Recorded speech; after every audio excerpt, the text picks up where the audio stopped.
Friends, welcome back to Harshini's channel. இன்றைக்கி நம்ம பார்க்க போகிற ரெசிபி என்ன அப்படின்னா கருவேப்பிலை குழம்பு. இந்த கருவேப்பிலை குழம்பு ரொம்ப ட்ரெடிஷ்னலானதாங்க. எங்கள் மாமியார் எனக்கு சொல்லிக் கொடுத்த இந்த குழம்பு இது. அவங்க அடிக்கடி வாரத்தில் ஒரு நாள் 2 நாள் வைப்பாங்க. டெய்லி சாம்பார் அந்த மாதிரி டெய்லி சாம்பார் மோர் குழம்பு அந்த மாதிரி வச்சிட்ருக்கிறத ஒரு நாள் சாம்பார், வாரத்தில் 2 நாள் செவ்வாய் வெள்ளி கண்டிப்பாக சாம்பார் இருக்கும். மற்ற நாளில் அல்டர்னேட்டிவாக வத்த குழம்பு, அப்புறம் மிளகு குழம்பு, இல்லைன்னா கருவேப்பிலை குழம்பு, மோர் குழம்பு, அப்புறம் கூட்டு, ரசம், இது மாதிரி ஏதாவது மாற்றி மாற்றி பண்ணுவாங்க. வெரைட்டியாக அவங்க நிறைய சமைப்பாங்க. இந்த ட்ரெடிஷ்னலான அந்த கருவேப்பிலை குழம்பு எப்படி பண்ணலான்னு பார்க்கலாம். அதுக்கு முன்னாடி தேவையான பொருள் என்னென்னு பார்த்துருவோம் வாங்க. இந்த கருவேப்பிலை குழம்புக்கு தேவையான பொருள் என்னென்னா, நல்லா ஒரு டவரா நிறைய கருவேப்பிலை நல்லா ஆஞ்சி அலம்பிட்டு காய வச்சு எடுத்து வச்சுருக்கேன். அடுத்தது கடுகு, உளுத்தம்பருப்பு, கடலப்பருப்பு, அடுத்தது துவரம்பருப்பு 1 கப்பு, ஒரு 5 மிளகா, 5 சிகப்பு மிளகா, தனியா ஒரு 3 ஸ்பூன் இதெல்லாம் எடுத்துட்டுருக்கேன். இது எல்லாத்தையும் நம்ம ஒன்று ஒன்றா வறுக்க போகிறோம். இப்போ வாங்க எப்படி பண்ணுறதுன்னு பார்க்கலாம். முதல்ல இந்த மிளகா வறுத்த உடனே அதிலே நம்ம இந்த பருப்பை போட்டுடலாம். துவரம்பருப்பு போட்டுடலாம். துவரம்பருப்பு போட்டு கொஞ்சம் சவக்கிற வரலாம், கொஞ்சம் வறுக்கணும்.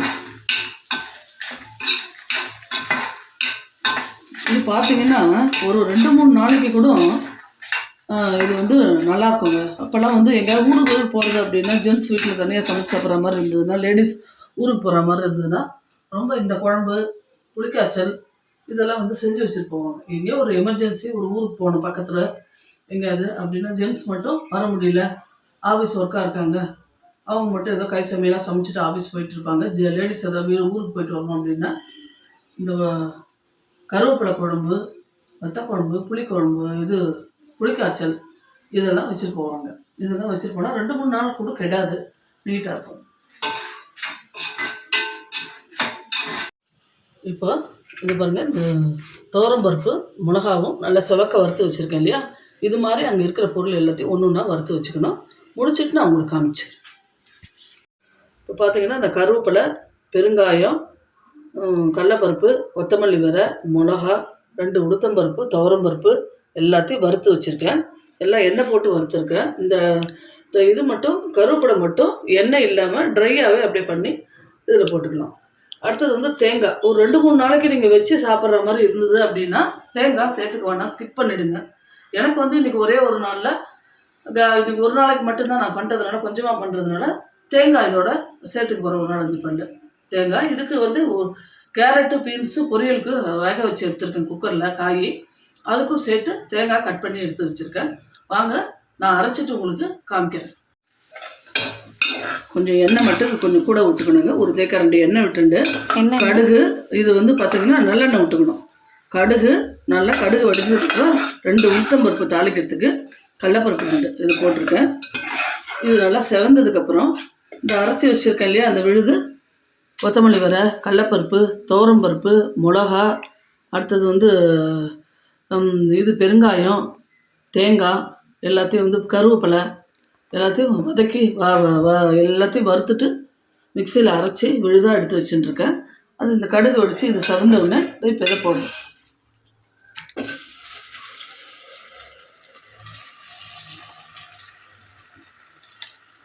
அடுப்பை கடைசி வரைக்கும் ஸ்லிம்மில் வச்சுக்கோங்க. இதுக்கு டக்குன்னு அடி பிடிக்கும். ஒரு செகண்டில் பார்த்தீங்கன்னா இது டக்குன்னு கெட்டியாக விடுறதுனால டக்குன்னு அடி பிடிச்சிடும். பாருங்க, இது போடும்போதே ரொம்ப வாசனையாக இருக்குங்க இந்த குழம்பு. இந்த கருவேப்பிலை, கொத்தமல்லி வறுத்த வாசனை இதெல்லாம் பார்த்தீங்கன்னா அவ்வளோ சூப்பராக இருக்குது. இப்போ இதோட என்ன செய்யணும் அப்படின்னா, ஒரு நெல்லிக்காய் அளவு புளி ஊற வச்சுருக்கேன். இந்த புளியை நல்லா கரைச்சி, இப்போ நல்லா குழம்பா புளியை கரைச்சி அதில் விட்டுடணும்.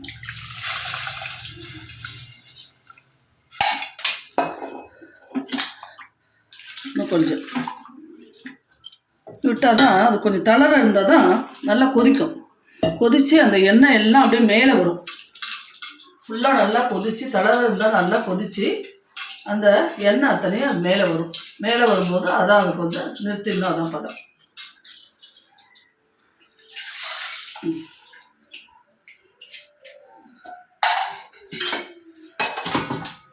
போட்டாச்சு. இப்போ தேவையான அளவு உப்பு.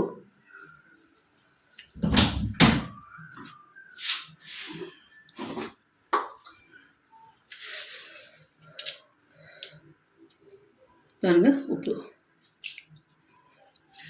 வேணும்னா கூட அப்புறம் போட்டுக்கலாம்.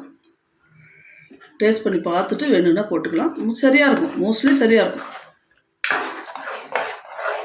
நல்லா கட்டி முட்டி இல்லாத நல்லா இதை கலந்து விட்டுடணும். கொதித்து முடித்த உடனே உங்களுக்கு திரும்ப நான் காமிக்கிறேன். இது குழம்புங்க. நல்லா நான் புளி கரைசல் ஊற்றுறதோட உங்களுக்கு காமிச்சிருப்பேன். அந்த புளி ஊற்றி நல்லா உப்பு போட்டிருப்பேன். நல்லா கொதிக்கும். கொதித்த உடனே இந்த எண்ணெய் கக்கிண்டு மேலே இருக்குது பார்த்தீங்களா, எண்ணெய் நல்லா அப்படியே மேலே நிற்கும் கொதிச்சு. அப்போ வந்து அடுப்பை ஆஃப் பண்ணிடணும் நம்ம. இது வந்து குழம்பு ரெடி ஆகிடுச்சு. அடுத்தது பீன்ஸு, கேரட்டு, தேங்காய் போட்ட கறி பொரியல். இதில் என்ன அப்படின்னா, குக்கர்லேயே நான் வேக வச்சுட்டேன். பீன்ஸையும் கேரட்டையும் குக்கரில் வேக வச்சுட்டு அது வெந்ததுக்கப்புறம் பார்த்திங்கன்னா அதில் வந்து உப்பு, லைட்டாக உப்பு போட்டு கடுகு, உளுத்தம்பருப்பு, கடலைப்பருப்பு தாளித்து குக்கரில் வெந்ததையும் எடுத்து கொட்டி கிளறி தேங்காயும் போட்டு இறக்கிருக்கேன். நல்லா கிளறி பெருங்காயத்தூள், தேங்காய் எல்லாம் போட்டிருக்கேன். இதுதான் இன்றைக்கி. இந்த வீடியோ உங்களுக்கு எல்லாருக்கும் பிடிச்சிருக்குன்னு நினைக்கிறேன். நாளைக்கு வேற ஒரு வீடியோவோட உங்களை சந்திக்கிறேன். லைக் பண்ணுங்கள், ஷேர் பண்ணுங்கள், சப்ஸ்கிரைப் பண்ணுங்கள். நன்றி, வணக்கம். இதோட அளவுகள் எல்லாமே டிஸ்கிரிப்ஷன் பாக்ஸில் கொடுத்துருக்கேன். செக் பண்ணிக்கோங்க. நன்றி, வணக்கம்.